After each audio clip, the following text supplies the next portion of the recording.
يا رسول الله السلام عليك يا حبيبي يا نبي الله السلام عليك يا رسول الله السلام عليك يا حبيبي يا نبي الله يا رسول الله صلى الله على محمد. As Muslims all over the world face Qibla for prayers, so do all schools focus on Qibla schools to emulate beautiful innovations. Our nursery and primary schools enjoy good teaching aid facilities as our team of qualified and committed teachers leave no stone unturned, ranging from academics to moral and religious teachings. Qibla High School as well is a place to be with spacious playground, very conducive learning environment, library, ICT and indoor games rooms are not only well stocked but also equipped with state-of-the-art facilities. Our students perform brilliantly well at all external examinations as well as various core and extracurricular activities. Qibla Schools, comprising of preparatory and high schools, is at plot 2 to 5 Ibadan Southwest Multipurpose Scheme at Leshiloye, Ibadan. Telephone 0805-272-5253 or 0803-313-2027. Qibla Schools, we set the pace. Alhamdulillah wa kafa, thumma salatu wa salamu ala rasulillah wa ala alihi wa ashabihi wa tabi'ina bi ihsan ila yawmiddin.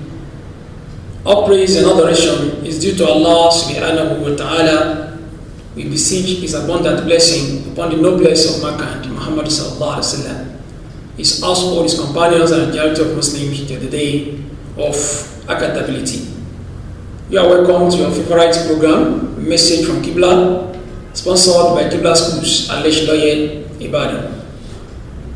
This morning, we want to look at Ma Baqiya Ba'da Ramadan. What next after Ramadan?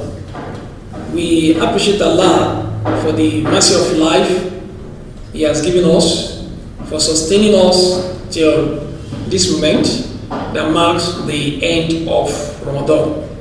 Now, Ramadan is about to leave us behind. Ramadan is about to go, and we shall be expecting to witness it next year, bi-iznillah. But this year, the Ramadan is leaving us. What next after Ramadan might have gone? What next after we have exited the month of Ramadan? The first thing that we need to know is to pay our zakat al-fitr. Ramadan has gone now, then we should ensure the payment of zakat al-fitr before going to Eid for prayer. So that is number one, because we should not forget that Allah subhanahu wa ta'ala says, قَدْ أَفْلَحَ مَنْ تَزَكَّى, that indeed he has succeeded who purifies himself. And Ibn Abbas radiallahu ta'ala anhu told us that what Allah subhanahu wa ta'ala is referring to in this very verse of Quran is that those who fulfill the payment of their obligatory charity at the end of Ramadan, they are indeed successful. So it means success shall be yours if you can abide by this regulation, if you can strive very hard to bring out zakat al-fitr from the abundance you have and give it to the poor. And this shall be done before setting out to eat ground. And another thing we must note is that after Ramadan, every one of us, we must go to Eid ground. We must go and participate in Eid prayer. Even the Nufasa, those people that they just put to bed that the bad blood is still flowing, they were encouraged by the Prophet to go to Eid ground. And even those that are still within their message that they should go to Eid, it's only that they will distance themselves from Eid ground, will not pray Eid, because prayer is unlawful for whoever is in that state of impurity. But they shouldn't stay at home. because they are doing their messes, because they are still experiencing the flow of the bad blood, that does not mean they should stay at home. Everybody is encouraged to go to Eid ground and participate in the Eid exercise. So if you cannot pray, you are in a state of impurity, then you'll be there, you will listen to khutbah, you listen to sermon. Those that can pray, we participate in the Eid prayer. So every one of us must not less. And at the same time, we must uphold the lessons of Ramadan. Ramadan has come to train us and is leaving us now. So it's a course of 30 days. So the training we have received within the 30 days of Ramadan should be with us. We should uphold the training, we should uphold the lesson and make use of it after Ramadan till we shall witness another Ramadan in the next calendar year, bi-idhnillah. And at the same time, all those unlawful activities that we have abandoned in the month of Ramadan, we shouldn't go back to it. You should not return to previous unlawful activities. Ramadan has come to train us. Ramadan has purified our souls. We should not be part of those that will be celebrating that Ramadan that cages us has gone. Now, we are now out of cage. We are now free to do whatever we want to do. No. Otherwise, we are going to spoil all act of ibadah we have put forward in the month of Ramadan. So if we follow our spirituality, if we follow the level of piety we have attained in the month of Ramadan with obscenity after Ramadan, then it means we have destroyed all good things that we did in the month of Ramadan. That is just the indication. But if we are able to uphold the lesson of Ramadan, we continue on the path of our righteousness and we avoid illegalities, we avoid obscenity, we avoid illicit talk, we avoid odious expressions, all those things that we have abandoned in the month of Ramadan, we don't return to it, then it means all our act of ibadah in Ramadan has been accepted by Allah subhanahu wa ta'ala.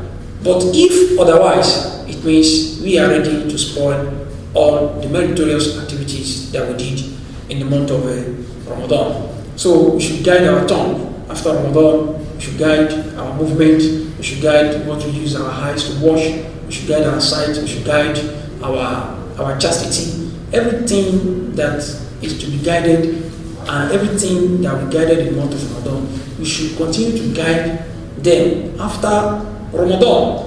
Because what was an obscene in the month of Ramadan is equally an obscene after Ramadan. And that is why Allah subhanahu wa ta'ala tells us in Quran chapter 17 verse 36, where Allah says,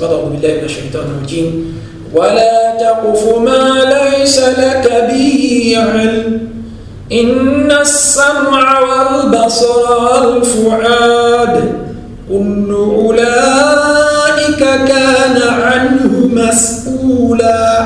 That should not stand on what you have no knowledge of. What you don't have knowledge of, you don't stand on it by saying it, by looking at it, by watching it. What you know that this thing cannot lead to your salvation. What you have no knowledge of as touching is legality. Or what you have the knowledge of that this is an illegal act, is an illegal deal. As far as Allah has guided us in the Quran and is supposed to in His traditions, then we shouldn't stand on what you have no knowledge about. Meaning that we shouldn't stand on unlawful things, we shouldn't stand on unlawful affairs. Because in the summer, verily, your sight, wal basar, that is your hearing, wal basar, and your sight, wal fuad, and your mind. What you think with your mind, ulaika kana ani mas'ula. Allah subhanahu wa ta'ala will surely ask of them.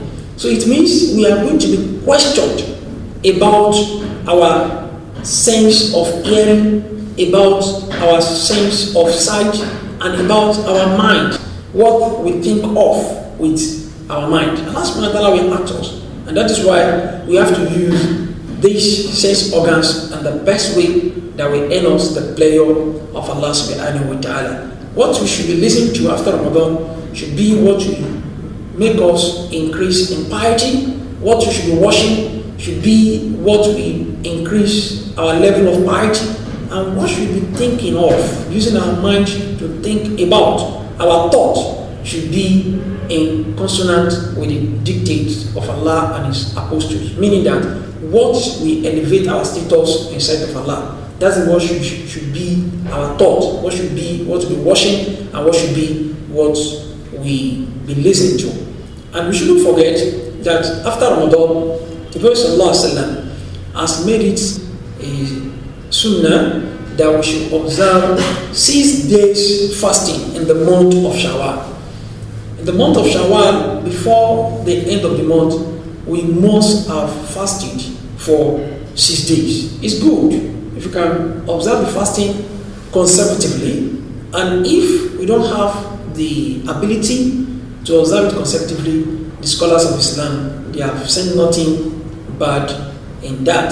So it means we can observe it based on our capacity and based on our wishes. What is important is that before the end of Shawwal, we must have fasted for 6 days. It's a sunnah of the Prophet ﷺ. The Prophet ﷺ said, "Man sama Ramadan wa tiba'u sitta min Shawwal kana ka siyam dahr."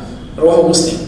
That whoever fasted the month of Ramadan and equally observed 6 days fasting in the month of Shawwal, he follows the month of Ramadan with 6 days fasting of Shawwal. Kana ka siyam dahr. It's just like an everlasting fasting. It's like the person has fasted for a year. Rawahu Muslim. Muslim transmitted the hadith. Then we shouldn't forget about the voluntary fastings that after Ramadan, voluntary fastings hold. That is preferred fasts hold after Ramadan, such as fasting on the day of Arafah. If we are able to fast on the day of Arafah, we are going to gain expiation of sin for 2 years. God the Prophet was supposed to have said, "Sawm yawm Arafah yukaffiru dhunuba sanatayn madiyah wa mustaqbila." That fasting on the day of Arafah we expiate sins of 2 years, the previous year and the coming year. They shouldn't forget about the fasting on Yom al-Ithnain and Yom al-Khamis, fasting on Mondays and Thursdays. This fasting, the sunnah of the Prophet ﷺ. Then Ayam al-Bid, fi kulli shahr, that is fasting on the white days of every lunar month. Fasting on the day of 13th, 14th, and 15th of every lunar calendar. We call it fasting on the day of Ayam Bid. It's also sunnah of the Prophet ﷺ. And even in an hadith, the Prophet said, "Kasiyam da," the fasting on these 3 days, that is 13th, 14th, 15th of every lunar calendar, is just like fasting for a whole year. These are the things that every one of us, we must take cognizance of and we must uphold after the month of Ramadan, so that our reward will continue to be in our record of good deeds till we are going to meet Allah subhanahu wa ta'ala. We pray that Allah subhanahu wa ta'ala not make this Ramadan the last for us on the earth's surface. We witness many prosperous Ramadan ahead. And as we are planning to celebrate Eid al-Fitr, may Allah subhanahu wa ta'ala grant us successful Eid celebration. We pray that the management continue to grow higher and higher. That is the management of Qibla School, who sponsored this program for complete 30 days in the month of Ramadan. May Allah continue to enrich their pocket, and the school from which the message is coming, may Allah continue to elevate the school. And we pray unto Allah subhanahu wa ta'ala to grant us success both in this world and the hereafter. We pray that may Allah subhanahu wa ta'ala bless Nigeria for us. Talking of schools with clear vision and mission, Qibla schools maintain a comfortable lead. With varieties taught for all ages, children don't miss home. Our teachers are dedicated, caring, and hardworking, and that's why we stand out among our equals. Qibla schools is situated in a serene environment with well-ventilated classrooms, standard laboratory, fully stocked library, and ICT room. School bus operates to move students to and fro with paths and other facilities at hand to develop an all-round student. The fear of God is not left behind, as we are not only taught the word of God, but also made to practice under the supervision of our well-informed malams. Situated at plot 2 to 5 Ibadan Southwest Local Government Multipurpose Scheme, Alesh Lawyer, Ibadan. Telephone 0805 272 5253. 0803 313 2027. Qibla schools, learning with direction.